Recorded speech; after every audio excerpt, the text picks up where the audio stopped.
नमस्कार दोस्तों। आज का वीडियो खास उन स्टूडेंट्स के लिए है जो अपना स्कोर 90 प्लस में ले जाना चाहते हैं, क्योंकि बिना नेशनल इनकम की कैलकुलेशन के 90 प्लस में पहुंचना बहुत मुश्किल होता है। वीडियो को ध्यान से देखें। अगर वीडियो आपको अच्छा लगता है तो इसे लाइक करें, शेयर करें और चैनल को सब्सक्राइब करें, ताकि आगे के मेथड के भी वीडियो आपको शीघ्र मिलते रहें। तो चलिए स्टार्ट करते हैं। इस वीडियो में हमने जो पॉइंट कवर किए हैं, GDP MP national income estimation के 3 मेथड होते हैं। इनकम मेथड या इनकम अप्रोच भी कहते हैं इसको, एक्सपेंडिचर मेथड या एक्सपेंडिचर अप्रोच, प्रोडक्शन मेथड या प्रोडक्ट मेथड या product approach. Concept of value added क्या होता है इसको भी समझाया गया है। Gross domestic product at market price, GDP MP. इस वीडियो में हमने केवल प्रोडक्शन मेथड को ही समझाया है, क्योंकि अगर तीनों मेथड इसमें समझाते तो वीडियो बहुत लंबा हो जाता। तो केवल इसमें प्रोडक्शन मेथड का ही एक न्यूमेरिकल सॉल्व करके दिखाया गया है। Primary sector, secondary sector, tertiary sector क्या होते हैं, इनका क्या रोल है हमारे लिए, और फिर लास्ट में एक एग्जाम्पल भी दिया है। Gross domestic product at market price, GDP MP by income method. Income method से जब हम जीडीपी एमपी निकालते हैं तो compensation of employ plus operating surplus plus mixed income plus consumption of fixed capital और प्लस नेट इनडायरेक्ट टैक्सेज, इनको शामिल करते हैं। GDP MP by expenditure method. Expenditure method से जब हम न्यूमेरिकल सॉल्व करते हैं तो private final consumption expenditure, government final consumption expenditure, gross domestic capital formation और change in stock, increase in stock या डेल्टा स्टॉक या चेंज इन स्टॉक, किसी भी नाम से इसको जान सकते हैं आप तीनों में से, और प्लस नेट एक्सपोर्ट करके हम इससे जीडीपी एमपी कैलकुलेट कर सकते हैं। GDP MP by product method या प्रोडक्ट अप्रोच, जिसकी बात मैं कर रहा था, इसी का एग्जांपल लेकर के हमने इस वीडियो में खास स्ट्रेस दिया है। अर्थव्यवस्था के 3 सेक्टर्स होते हैं, जैसा कि आप जानते ही होंगे, प्राइमरी सेक्टर, सेकेंडरी सेक्टर और टर्सरी सेक्टर। तीनों सेक्टर की जो वैल्यू एडिड होती है उनको जोड़ करके हम जीडीपी एमपी कैलकुलेट कर लेते हैं। जैसा कि आप देख रहे होंगे, gross value added in the primary sector plus gross value added in secondary sector plus gross value added in tertiary sector. तीनों सेक्टर का ग्रॉस वैल्यू एडिड लेकर के हम जीडीपी एमपी कैलकुलेट कर लेते हैं। कैसे करते हैं चलिए देखते हैं। Concept of value added. Value added एक ऐसा प्रोसेस होता है जिसमें जो प्राइमरी सेक्टर की गुड्स होती हैं उनको कुछ प्रोसेसिंग करके और उनकी कॉस्ट बढ़ाई जाती है। या कुछ एक एग्जांपल मैं दूंगा आपको, तो उससे आप और अच्छी तरह से समझ सकते हैं। मान लीजिए कि किसान एक लकड़ी का लट्ठा अपने खेत से काट करके लाता है और वो किसी आरा मशीन वाले को बेचता है, जिससे वो उसके तख्ते बना करके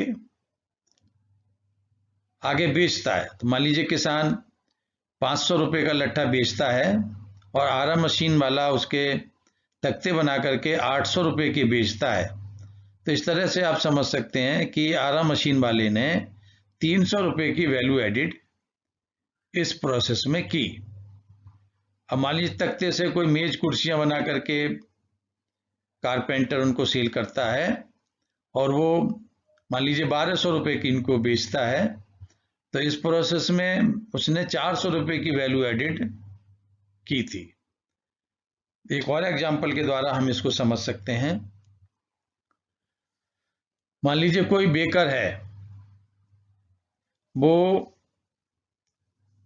फ्लोर, मिल्क, शुगर ऐसी चीजें खरीद करके और ब्रेड तैयार करता है। तो इसकी जो कॉस्ट है शुगर की, फ्लोर की, मिल्क की, शुगर की, ये 800 रुपये की चीजें परचेज करता है। 800 रुपये में वो आटा भी है, उसमें दूध भी है, चीनी भी है, और भी कोई आइटम जो ब्रेड में पड़ता हो वो सब उसमें शामिल है, और उससे वो ब्रेड तैयार करता है और इन ब्रेड को वो 1200 रुपये की बेच देता है। तो अब आप ये देखेंगे कि ब्रेड अब फाइनल गुड है, क्योंकि ब्रेड खाने के लिए तैयार है, इसका अब और कुछ नहीं हो सकता।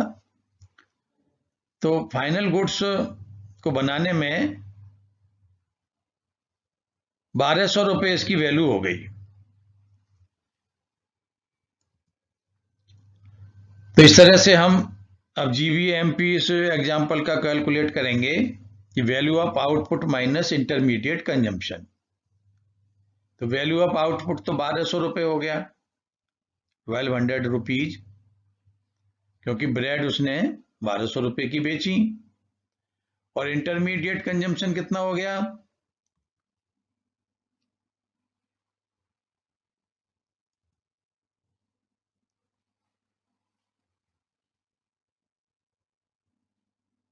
ये हो गया 800 रुपये। तो इस तरह से वैल्यू एडेड आप कैलकुलेट कर सकते हैं इसमें, क्योंकि 1200 रुपये वैल्यू ऑफ आउटपुट है और 800 रुपये इसका इंटरमीडिएट कंजम्पशन है। तो इस तरह से 400 रुपये की यहां पर वैल्यू एडेड बेकर ने की है। ऐसे और भी एग्जाम्पल आप ले सकते हैं जिसमें प्राइमरी सेक्टर की जो गुड्स होती हैं उनके मूल्य को बढ़ाया जाता है। मान लीजिए 1 लीटर दूध आपने लिया, उसके चॉकलेट बनाए, another example of value added. तो 1 लीटर दूध 60 रुपये का आया, उसमें आपने कुछ चीनी मिलाई, कुछ कोको पाउडर मिलाया और जो कुछ भी मिलाया और चॉकलेट बना करके 300 रुपये के बेच दिए। तो अब आप इसमें देख सकते हैं कि 60 रुपये से उसकी वैल्यू एडिड बढ़ा करके मिल्क की 300 रुपये हुई।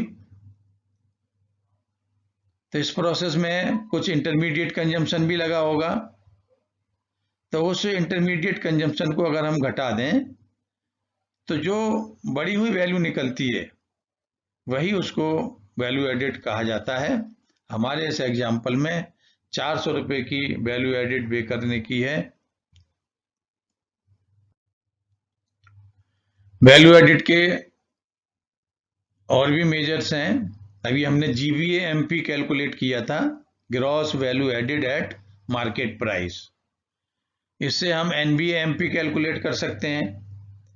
जीवीएमपी में से अगर हम डेप्रिसिएशन माइनस कर दें तो हमारा एनवीएमपी फाइंड आउट हो जाता है। NVFC net value added at factor cost. NVMP का मतलब होता है net value added at market price.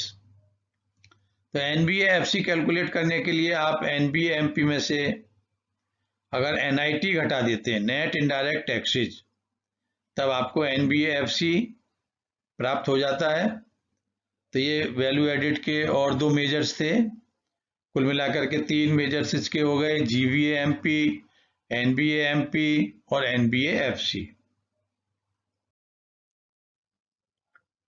अब आता है gross domestic product at market price. जो मैंने आपको बताया था कि प्रोडक्शन मेथड को हम सॉल्व करेंगे इसमें। तो इकोनॉमी के 3 सेक्टर होते हैं। प्राइमरी सेक्टर आप जानते ही होंगे सभी, ये जो प्राइमरी एक्टिविटीज हैं उनसे रिलेटेड है। यहाँ मैंने कुछ एग्जाम्पल दे करके भी कुछ फोटोज दे करके भी आपको समझाने की कोशिश की है। Primary sector related to the agriculture and fishing. These are many activities of primary sector. Example है इसमें growing sugar cane on land. अगर हम खेत में अपने गन्ना उगा रहे हैं, शुगर केन का प्रोडक्शन कर रहे हैं, तो ये प्राइमरी सेक्टर की एक्टिविटी है। अब हमने प्राइमरी सेक्टर में कितना प्रोडक्शन किया उसको हम कैलकुलेट कर लेंगे, तो वो हमारा जीडीपी का एक पार्ट निकल करके आ जाएगा, प्राइमरी सेक्टर का पार्ट। इसको निकालने के लिए आप प्राइमरी सेक्टर में जितना प्रोडक्शन हुआ, value of output of primary sector minus intermediate consumption of primary sector. Intermediate consumption, friends, कोई भी गुड्स हम जब तैयार करते हैं तो उसको प्रिपेयर करने में, उसका प्रोडक्शन करने में कई और सारे एक्सपेंडिचर भी होते हैं जिनको इंटरमीडिएट कंजम्पशन कहा जाता है। जैसे हमने एग्जांपल यहाँ शुगर केन के प्रोडक्शन के लिया है, तो शुगर केन का प्रोडक्शन करने के लिए हमें शुगर केन का सीड्स है, इंसेक्टिसाइड है, पेस्टिसाइड है, फर्टिलाइजर है, इरिगेशन है और कई तरह की कॉस्ट आई थी। तो these are the intermediate consumption of production of sugar cane. तो ये हमें उसमें से माइनस करना पड़ता है, क्योंकि ये तो हमारा द्वारा किया गया एक्सपेंडिचर है, तभी फिर इससे जो वैल्यू एडेड होती है वो निकल करके आ जाती है। तो वैल्यू एडेड और primary sector minus intermediate consumption करने के बाद में हमें जीडीपी का प्राइमरी सेक्टर का पार्ट मिल जाता है। इसी तरह से हम सेकेंडरी सेक्टर का भी पार्ट कैलकुलेट करते हैं। सेकेंडरी सेक्टर, जैसा कि आप जानते हैं, ये एक मैन्युफैक्चरिंग सेक्टर है। इसमें जो प्राइमरी सेक्टर की गुड्स होती हैं उनको प्रोसेसिंग करके उनकी वैल्यू एडिट की जाती है, उनका मूल्य बढ़ाया जाता है। एक दो एग्जाम्पल मैं दूंगा आपको, तो आपकी समझ में और आसानी से आ जाएगा। कॉटन का प्रोडक्शन करना is the example of primary sector, लेकिन कॉटन से थ्रेड बनाना है, क्लॉथ बनाना है, these are the example of secondary sector. और भी कई आप फोटो में देख रहे होंगे। ऐसे ही शुगर केन का एग्जाम्पल हमने पहले लिया था।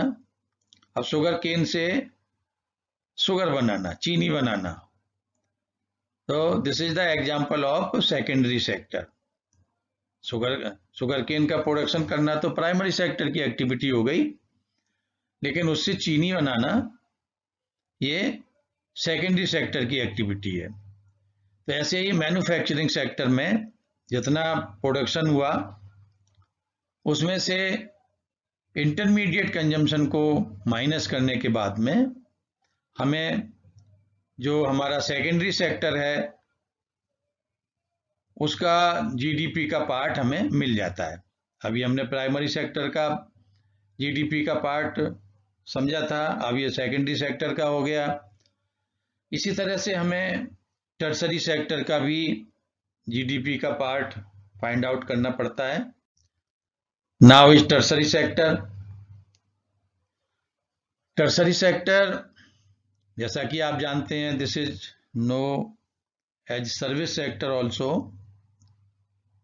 There are many activities in tertiary sector. देख रहे होंगे आप फोटो में, ट्रांसपोर्ट एंड कम्युनिकेशन है, बैंकिंग है, मेडिकल फैसिलिटीज हैं, एजुकेशन है, तो ये सब टर्सरी सेक्टर की एक्टिविटीज हैं। तो ये जो टर्सरी सेक्टर है, ये एक अकाउंटिंग ईयर में कितना प्रोडक्शन करता है और उसमें से उसके इंटरमीडिएट कंजम्पशन को घटा करके हमें जीडीपी का टर्सरी सेक्टर का पार्ट मिल जाता है। दोस्तों, अब आप समझ गए होंगे कि प्रोडक्शन मेथड से जीडीपी कैलकुलेट करने के लिए हमें जो इकोनॉमी के 3 इंपॉर्टेंट सेक्टर हैं, primary sector, secondary sector and tertiary sector, तीनों सेक्टर के प्रोडक्शन का जो वैल्यू ऑफ आउटपुट है उसमें से इंटरमीडिएट कंजम्पशन को माइनस करके जीडीपी एमपी हम फाइंड आउट कर सकते हैं, या जीवीएमपी वैल्यू एडिड के सेंस में बोला जाता है, और जीडीपी एमपी आप अगर कहेंगे तो प्रोडक्शन के सेंस में। बात एक ही है, अलग नहीं है। तो चलिए अब हम आगे एग्जाम्पल के द्वारा इस चीज को और समझेंगे।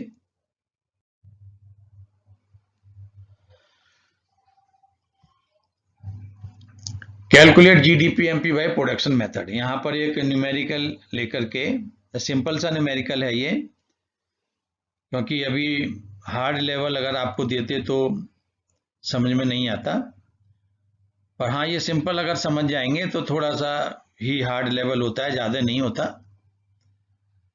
बहुत सिंपल न्यूमेरिकल होते हैं।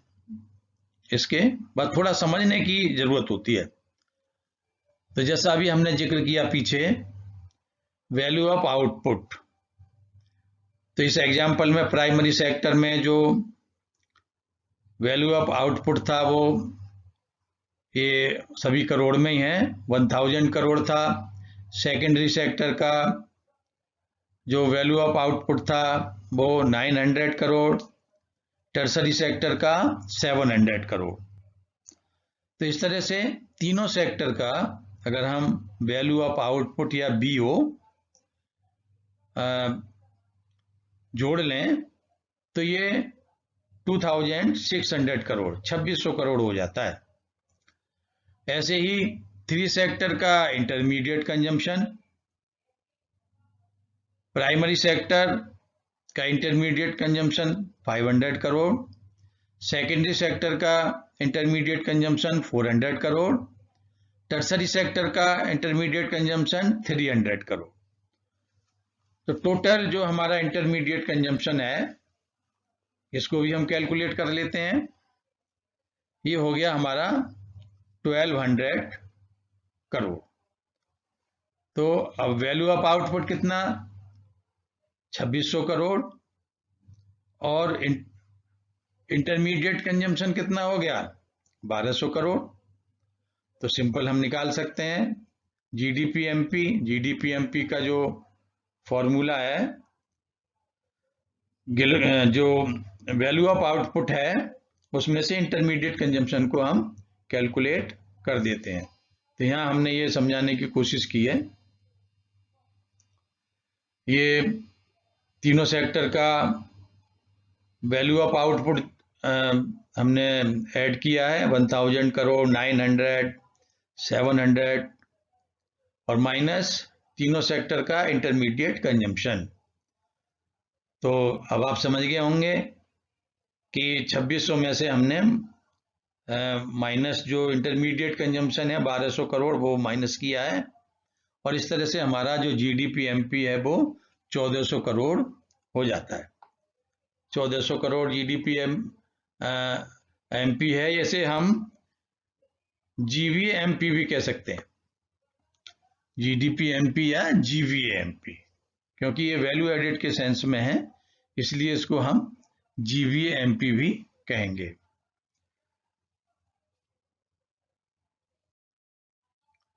अब इस जीडीपी एमपी या जीवीएमपी में से हम इसको, अभी हमारी इनकम डोमेस्टिक लेवल पर है, इसे हम नेशनल लेवल पर ले जाते हैं।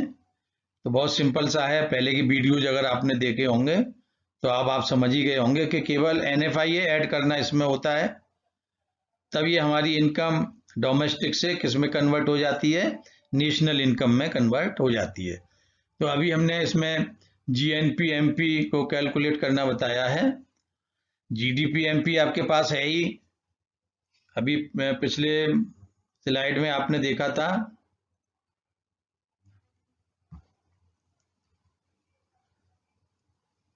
GDP/MP आपका था 1400 करोड़, और इसमें आप न्यूमेरिकल में देख रहे हैं जो net factor income from abroad है, जिसे हम NFIA बोलते हैं, तो NFIA है -20 करोड़।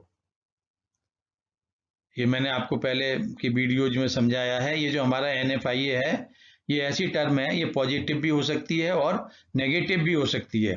हमारे इस न्यूमेरिकल में ये टर्म नेगेटिव की है, इसलिए ये हमें इसमें से माइनस करनी पड़ेगी। दोस्तों, यहाँ पर ये क्वेश्चन और पूछ लिया जाता है, बहुत ही इंटरेस्टिंग है और 1 मार्क्स में अक्सर पूछा जाता है। In which condition our domestic income is greater than national income. किस स्थिति में हमारी जो घरेलू आय है, डोमेस्टिक आय है, वो नेशनल आय से ज़्यादा होगी। इसी कंडीशन में होती है जिसमें आप देख रहे हैं। इसमें हमारी डोमेस्टिक इनकम तो 1400 करोड़ है, लेकिन नेशनल इनकम जब आप देखेंगे तो वो 1380 करोड़ है, क्योंकि उसमें से NFIA और हमें घटाना पड़ा है, क्योंकि ये माइनस का है। अगर ये प्लस का होता तब ये 1420 करोड़ हो सकती थी, लेकिन यहाँ पर क्योंकि ये माइनस की टर्म है, तो इसलिए हमें 1400 में से ये घटानी पड़ेगी, और इस तरह से हमारा जो GNP/MP है वो 1380 करोड़ है। GDP/MP 1400 करोड़ है।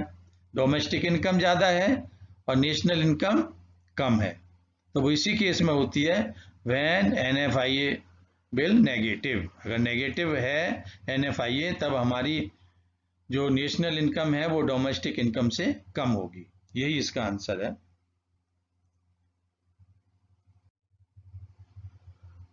Now NNP/MP। अभी GNP/MP की कैलकुलेशन हमने की, तो GNP में से अगर हम डेप्रिसिएशन माइनस कर देते हैं, ये सारी चीज़ें मैंने आपको पहले के जो वीडियोज हैं वो उसमें दिखाई है। अभी ये देख रहे हैं आपकी डेप्रिसिएशन है हमारा 30 करोड़। ये 30 करोड़ डेप्रिसिएशन है जो हमें GNP में से माइनस करना पड़ेगा, तब हमारी इनकम NNP/MP में कन्वर्ट हो जाएगी।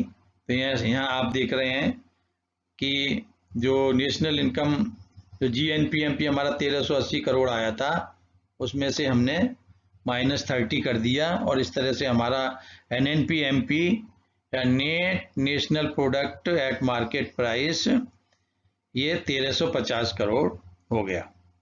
दोस्तों, बहुत छोटी छोटी चीज़ें हैं जिन्हें माइनस प्लस करना होता है। इन्हें आप एक बार सीख जाएंगे तो बहुत जल्दी न्यूमेरिकल आप इसको सॉल्व कर देंगे। अब है NNP/FC। ये वास्तव में ये शुद्ध राष्ट्रीय आय होती है, और इसको प्राप्त करने के लिए हमें NNP/MP में से नेट इनडायरेक्ट टैक्सेस को और माइनस करना पड़ता है, तब हमारी इनकम मार्केट प्राइस से फैक्टर कॉस्ट पर आ जाती है। ये ऊपर भी आप देख रहे होंगे, मैंने थोड़ा ये डायग्राम के द्वारा भी समझाने की कोशिश की है आपको कि MP से जब आप फैक्टर कॉस्ट पर जाना चाहते हैं तो -NIT कर देंगे, और फैक्टर कॉस्ट से जब इनकम आप मार्केट प्राइस पर लाना चाहेंगे तो +NIT कर देंगे।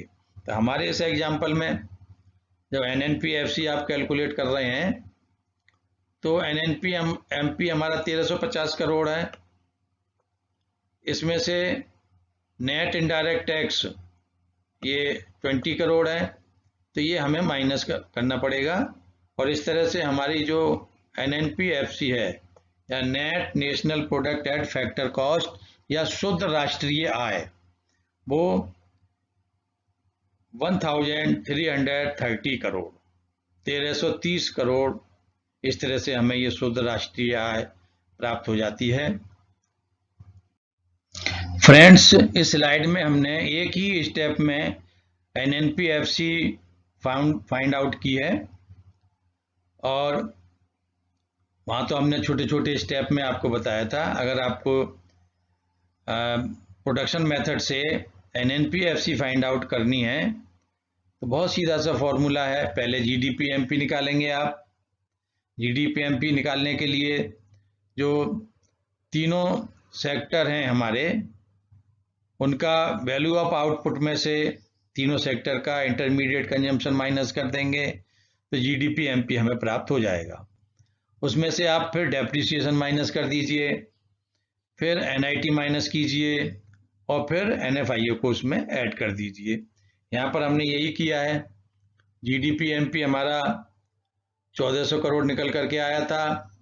डेप्रिसिएशन -30 किया हमने और फिर NIT हमारा 20 था। ये देख रहे हैं आप NIT 20, तो ये 20 भी हमने यहाँ पर माइनस किया है और फिर लास्ट में NFIA -20 था, इसको हमने जोड़ा है और इस तरह से हमारी जो नेशनल इनकम है वो 1330 करोड़ 1330 करोड़ हमें प्राप्त हो जाती है।